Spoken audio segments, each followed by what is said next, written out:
السلام عليكم ورحمة الله وبركاته. ازيكم عاملين ايه؟ النهاردة هنتكلم في الفيديو بتاعنا عن تفسير الولادة في المنام. بس قبل ما نبدأ في الفيديو، ريت لو لسه ما اشتركتيش تشتركي في القناة وتفعلي زر الجرس علشان تصلك كل فيديوهاتي، ويا ريت كمان تدوسي لايك للفيديو لو عجبك او استفدت منه وتشاركيه مع اصحابك. نبدأ بسم الله في تفسير الولادة في المنام. هنذكر في الولادة كل حالات الولادة للعزباء وللمتزوجة وللحامل وللمطلقة وللأرملة، وكمان هنفسر كل حالات الولادة في المنام. نبدأ بسم الله. الولادة في المنام عموما بتدل على الفرج والتخلص من الهموم، بما ان الحمل بيكون ضيق وتعب وتعثر، فبتدل الولادة على التيسير والفرج والتخلص من الهموم والمشاكل. يعني رؤية الولادة في المنام بتيجي مع ان يكون في شيء تقيل جدا على الرأي، او هم كبير او مشكلة كبيرة بتقرقه او تعباه في حياته. يعني دايما بتتزامن مع الشيء، مش امر سهل او امر بسيط، لا يعني بيجي ان هو ده شيء متعسر او متعب جدا، او شيء اثقل الانسان بشكل كبير، او هم اثقله او ضيق او حالة مادية او ايا كان حال الرأي. فده بيدل ان دي مشكلة كبيرة، ما ليس بشيء بالسهل. فالفرج بيكون فرج كبير، يعني تخلص من الهموم بشكل كبير، ارتياح كبير، فرج سبحان الله ونجاة من الله سبحانه وتعالى للرائي. هنبدأ بقى نفسر جزء جزء. حلم ولادة طفل ميت في المنام للحامل. هنبدأ بالحامل.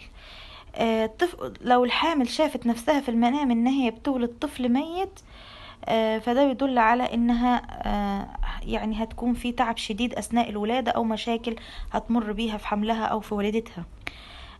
لو شافت المتزوجة نفس الحلم ان هي بتلد طفل ميت في المنام، فبيدل على الضيق والهموم اللي هتصيب صاحبة الرؤية، او هتشيل مسؤولية تتحملها فوق مش فوق طاقتها، اسفة، فوق تحملها مشاكلها او همومها هي.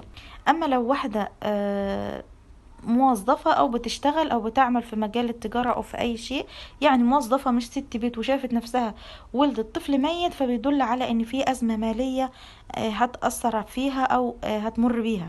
ولادة الطفل الميت في المنام غير مستحبة، سواء للعزباء او المتزوجة او المطلقة ايا كان حالتها، او ممكن الرجل يشوف نفسه في المنام ان هو بيلد، مفيش مشكلة طيب المنام اللي بالنسبة للعزباء، لو شافت العزباء انها بترزق بمولود او بولادة، فهي بتدل على ان هي في احداث سعيدة هتحصل لصاحبة الرؤية. لو شافت نفسها ولدت من غير ألم او تعب، او ان هي مش قادرة تقوم، او في رؤية دم، او في رؤية صراخ او اي حاجة زي كده، او تألم في المنام، فبيدل على ان في احداث سعيدة قادمة لصاحبة الرؤية لو هي عزباء. اما لو شافت نفسها ان هي حامل وبعدين ولدت، فبيدل على ان هي كانت بتعاني من مشكلة وهتتخلص منها وربنا هيفرجها عليها.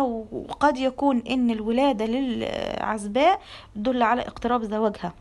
كمان بتدل للعزباء الولادة فقط على سعة في الرزق والمال لصاحبة الرؤية.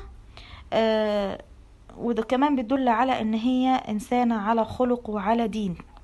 اما لو شافت من مولود او عاينت المولود وعرفت ان هو بنت، فلو كانت بنت جميلة في المنام، فبتدل على تيسير الحال بعد الضيق والتعب. كمان البنت او قدوم البنت بتدل على الدنيا الجديدة المقبلة عليها، وده بيكون رؤية مبشرة للزواج لصاحبة الرؤية لو هي عزباء، لان دنيا جديدة مقبلة عليها فهي بيكون الزواج. كمان بتدل على السعادة والفرحة لصاحبة الرؤية اللي هي هتغمرها أو هتمر بيها الفترة القادمة. أما لو شافت بنت نفسها ولدت بنت شكلها مش حلو أو قبيحة أو غير حسنة المنظر، فيدل على العكس تماما من البنت الجميلة الشكل، فبيدل على سماعها لأخبار غير سارة، ويدل على ان هي في امر ما هيحدث هيحزنها كتير، او امر غير محبب ليها هيحصل. اما رؤية العزباء نفسها بتولد ولد وكان جميل، شكله حلو وجميل، فبيدل على ان هي هتتزوج من شاب هيكون ميسور الحال او في سعة في رزقه. كمان لو شافت نفسها بتولد ولد واخدته بين دراعها وبتشيله، بيدل على نصرها على اعدائها او المنافسين حواليها او اللي هم بيكرهوها. اما لو شافت نفسها بتولد ولد يعني قبيح المنظر او غير مستحب شكله، بيدل على دخولها في مشاكل، وبتدل على دخولها في ضيق نفسي، او مرحلة قادمة هتكون تسبب لها ضيق نفسي. ده بالنسبة لرؤية الولادة للعزباء. اما رؤية الولادة للمتزوجة في المنام، لو شافت المتزوجة ان هي بتلد في المنام فبتدل على اتساع رزق زوجها واعماله او اعمالها هي لو هي بتعمل. اما لو شافت الإنسانة المتزوجة، لو شافت نفسها ان هي بس هي مش بتخلف او عقيم، بس تأكدت من ان هي لا تستطيع الانجاب، فبيدل على ان هي انسانة محبة للخير او تحمل الخير والحب لمن حولها.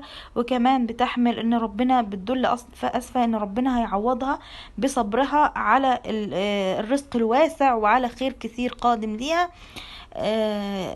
تعويضا ليها على عدم الإنجاب أو عدم الذرية.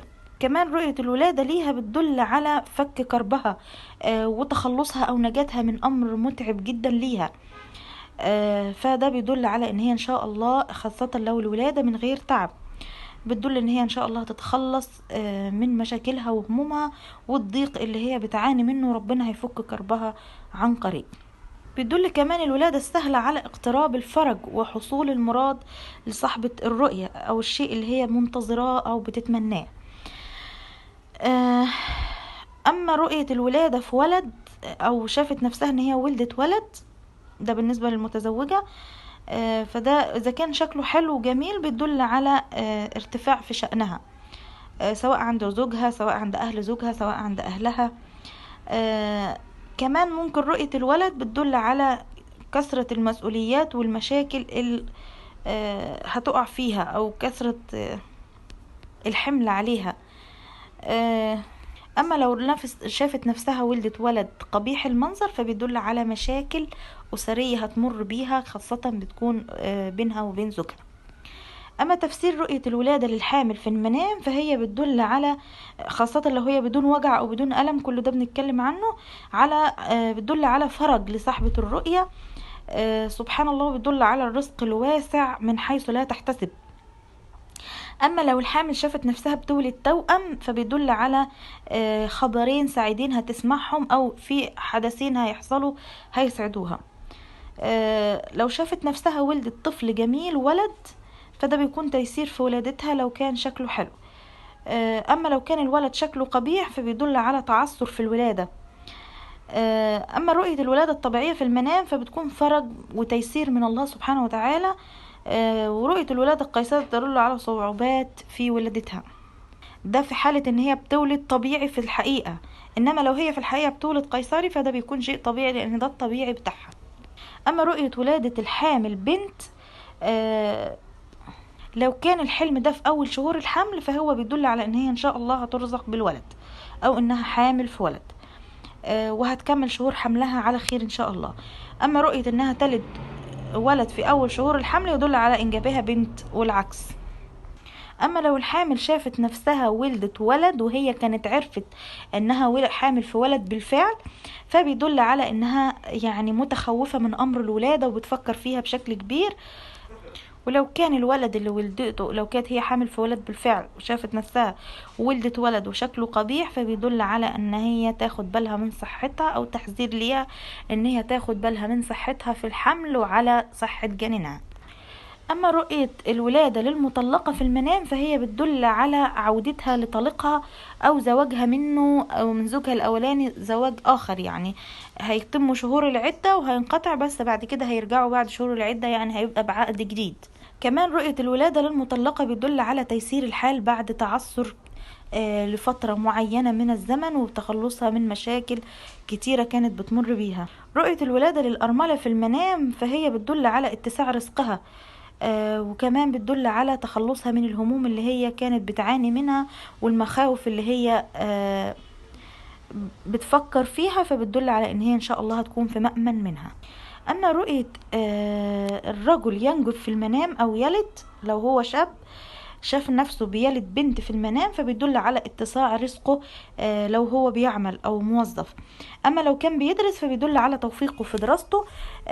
كمان لو اعزب شاف نفسه بيلد ولد بيدل على مسؤولية او هم هيحمله او هيتحمل مسؤولية فوق مسؤولياته تاني يعني، او يعني هيحمل مسؤولية مش هو لسه شاب صغير فهيشيل هم ما كانش المفروض يشيله في التوقيت ده يعني. اما لو شاف الشاب ان امه بتولده من جديد قدام عينه، شاف نفسه ان امه بتولده، فده بيدل على اقتراب اجله. رؤية التاجر في المنام ان هو بيلد، فبيدل على اتساع تجارته وفتح كمان تجارات جديدة او حاجات جديدة، او في سعة في التجارة هتتوسع وهتكون الامور افضل مما كانت. اما رؤية المريض ان هو بيلد، فبيدل على شفائه. اما لو الرجل شاف نفسه بيلد وكانت زوجته حامل، فبيدل على التيسير في حالها وانجابها بسلامة ويسر. ده بالنسبة لتفسير الولادة في المنام. يا رب اكون قدرت افيدكم، واشوفكم في فيديو جديد، والسلام عليكم.